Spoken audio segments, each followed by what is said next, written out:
الحمد لله رب العالمين والعاقبة للمتقين والصلاة والسلام على سيد الأنبياء والمرسلين سيدنا وشفيعنا وحبيبنا وملجانا ومأوانا محمد وعلى آله وأصحابه أجمعين. أما بعد فأعوذ بالله من الشيطان الرجيم. بسم الله الرحمن الرحيم. إن الله وملائكته يصلون على النبي یا ایھا الذین آمنوا صلوا علیہ وسلموا تسلیما. اللہم صل علی سیدنا و مولانا محمد وعلی آل سیدنا و مولانا محمد وبارک وسلم. تذکرہ کیسے کروں میں تیری دانائی کا، تذکرہ کیسے کروں میں تیری دانائی کا، میری حد میں نہیں رتبہ تیری بلائی کا.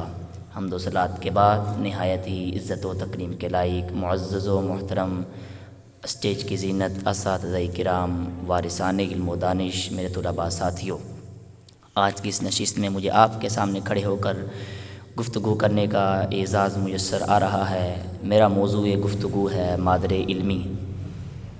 آج کی یہ بزم کئی اعتبار سے اہمیت کی حامل ہے، جن میں سے ایک یہ بھی ہے کہ یہ رواں تعلیمی سال کی آخری بزم ہے اور اس کے تمام انتظامات کی سعادت جامعہ حضا کے شعبہ تجوید سال دوم کو حاصل ہو رہی ہے. سب سے پہلے میں اللہ رب العالمین کی بارگاہ میں دعا کرتا ہوں کہ وہ ہمارے اس تعلیمی سال کو ہمارے لیے نفع بخش بنائے، اور ہم جب اپنی عملی زندگی میں داخل ہوں تو وہ ہمیں حسن عمل کے ساتھ اپنی ذمہ داریوں سے بری ہونے کی توفیق عطا فرمائے. معزز و محترم سامعین، مادر علمی ایسی درسگاہ کو کہتے ہیں جس سے تعلیم حاصل کی گئی ہو.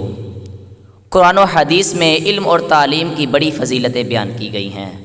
حدیث صحیح میں ہے، نبی کریم صلی اللہ تعالی علیہ وسلم نے ارشاد فرمایا، من یرد اللہ بہ خیرا یفقہہ فی الدین. اللہ تعالیٰ جس کے ساتھ بھلائی کا ارادہ فرماتا ہے اسے دین کی سمجھ عطا فرماتا ہے. تو دین کی سمجھ کیا ہے؟ وہ علم ہے کہ اگر ہم میں سے کوئی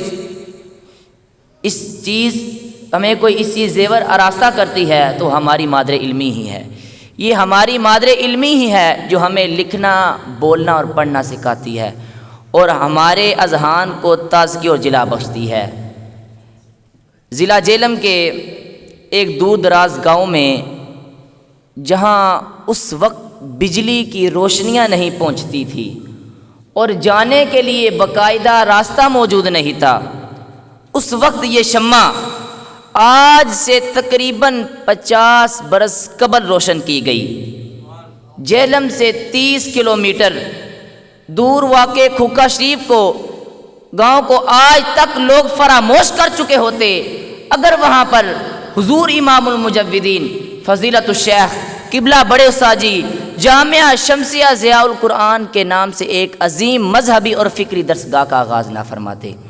اس ادارے کی تاریخ بڑی دلچسپ ہے کہ ایک پرانی مسجد اور بسیدہ حجرے سے جس درسگاہ کا آغاز ہوا، کچھ ہی مدت کے بعد اس کا نام اور مقام ملک بھر کے کونے کونے تک پہنچ گیا اور تشنگان علم جوک در جوک آنے لگے. ادارہ کیا تھا؟ ایک پرانی مسجد اور بسیدہ حجرہ جہاں یہ شمع جاری تھا اور ایک دنیا سیراب ہو رہی تھی.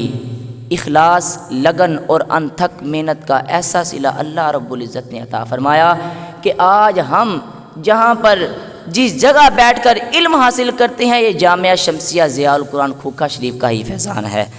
میں آخری بات کر اپنی گفتگو ختم کروں گا کہ مادر علمی کا ذکر تو ہو لیکن ان کے معماروں کا ذکر نہ ہو.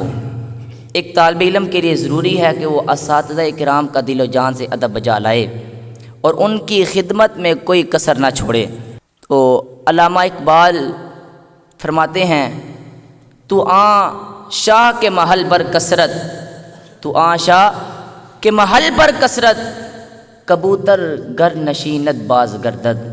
کہ اے استاد محترم، اگر آپ کے محل پر کبوتر آ کر بیٹھے تو جب وہ اڑے گا تو وہ کبوتر نہیں بلکہ باز ہو کر اڑے گا. میں اپنی گفتگو کا اختتام ان اشعار پر کرتا ہوں۔